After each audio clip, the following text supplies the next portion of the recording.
Pernah nggak kamu ngerasa capek, tapi nggak tahu capek karena apa?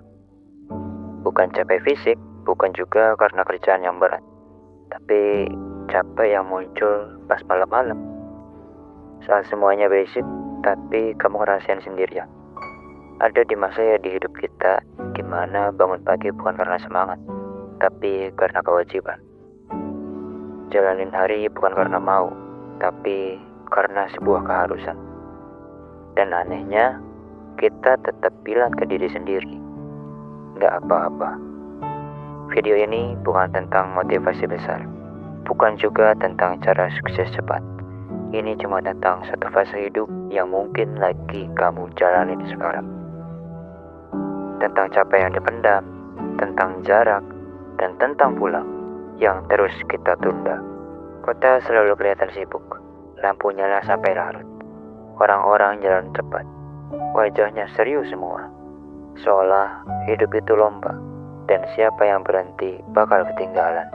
Atau setidaknya itu yang kelihatan dari luar. Aku juga pernah berdiri di tengah itu.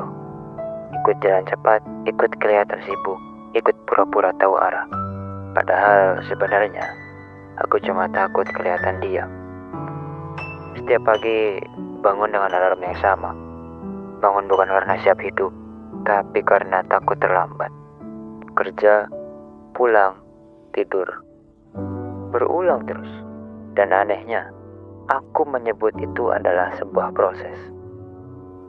Aku datang ke kota sambil mikir, mungkin kalau jauh dari rumah, aku bakal jadi versi diriku yang lebih kuat, lebih mandiri, lebih tahan banting, lebih gak bergantung ke siapa-siapa. Ternyata jarak gak selalu bikin kuat. Kadang cuma bikin capek sendirian.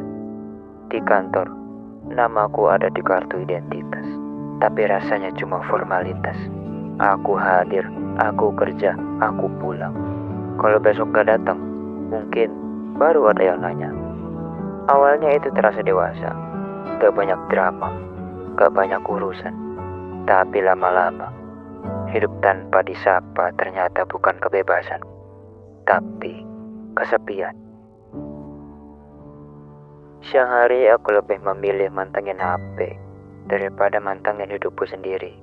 Scroll tanpa tujuan, nyari distraksi biar nggak kepikiran apa-apa. Dan di antara semua notif itu selalu ada pesan dari rumah. Nak, sudah makan?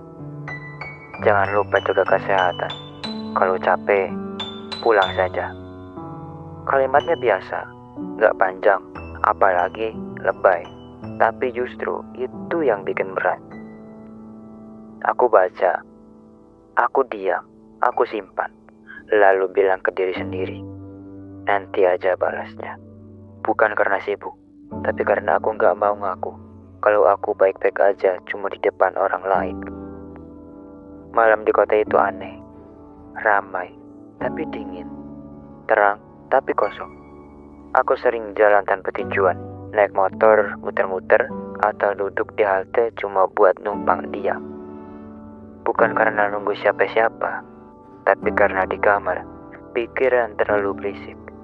Aku bilang ke diriku sendiri, sedikit lagi gajiku naik. Sedikit lagi aku pantas untuk pulang. Tapi waktu berjalan terus, dan sedikit lagi itu selalu bergeser lebih jauh. Sampai suatu malam, hujan turun tanpa aba-aba. Aku duduk sendirian. Jaket yang basah, pikiran yang kosong, HP di tangan bergetar, nama ibu muncul di layar. Aku tetap lama, jarinya sudah dekat ke tombol angkat, tapi akhirnya aku tidak menjawabnya.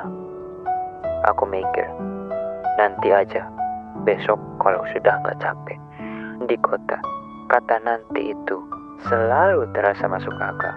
Di situ aku baru paham satu hal. Kota ini sebenarnya gak kejam, gak jahat. Ia cuma gak peduli. Kota gak akan nanya kamu kuat atau enggak. Gak peduli kamu rindu atau enggak. Yang penting kamu jalan terus. Dan tanpa sadar, aku belajar banyak hal di sini. Cara bertahan kuat, cara kelihatan kuat, cara bilang Gak apa-apa, padahal jelas itu sangat melelahkan. Tapi ada satu hal penting yang gak pernah aku pelajari di kota, yaitu cara berhenti. Cara ngaku kalau aku udah lelah, cara bilang kalau aku butuh pulang.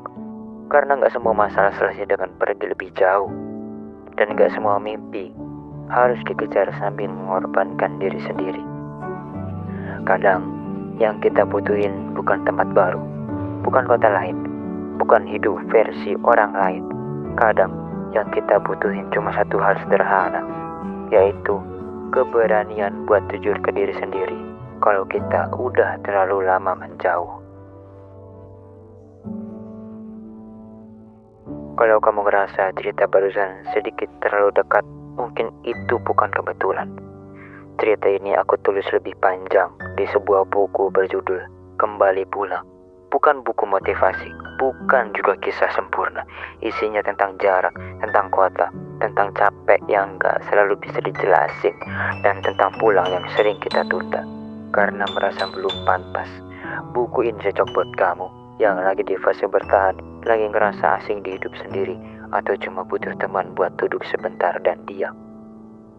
Kalau kamu pengen baca ceritanya lebih lengkap, link bukunya ada di deskripsi. Gak harus sekarang, gak harus cepat. Karena seperti pulang, membaca juga gak pernah soal siapa yang duluan, tapi siapa yang akhirnya berani berhenti dan jujur sama dirinya sendiri.